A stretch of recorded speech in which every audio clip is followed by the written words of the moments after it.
Comment se fait-il qu'un si petit pays de près de 3 millions d'habitants ait toujours 4 ou 5 joueurs d'échecs classés parmi les 100 meilleurs du monde? Comment se fait-il, si on prend la moyenne des classements, que l'Arménie se place au 6e rang mondial dans le top 10? Elle a même son champion du monde qui figure aujourd'hui sur des billets de banque de 2000 drachmes. Quand on est un petit pays enclavé, on pratique forcément l'ouverture.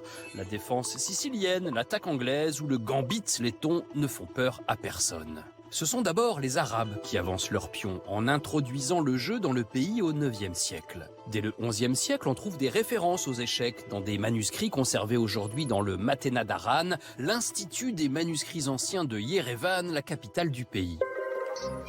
Le premier cavalier qui s'impose sur l'échiquier, comme sur la scène internationale, c'est lui, Genrikh Kasparian. En 1950, il fait partie des premiers joueurs à recevoir le titre de maître international, décerné par la Fédération internationale des échecs.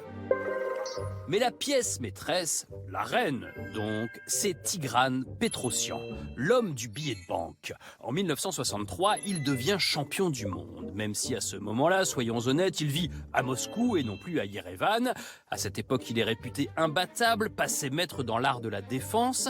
Après son sacre, beaucoup d'enfants se sont appelés Tigran en Arménie, et encore aujourd'hui, dans les classements de la Fédération d'échecs, on compte une douzaine de joueurs prénommés Tigran. Il meurt prématurément en 1984, mais depuis, d'autres ont pris la relève.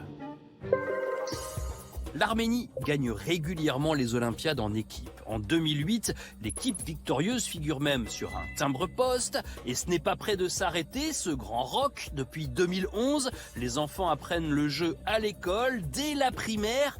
4 heures par semaine d'échecs obligatoires. En Arménie, c'est échec pour tout le monde et maths pour personne.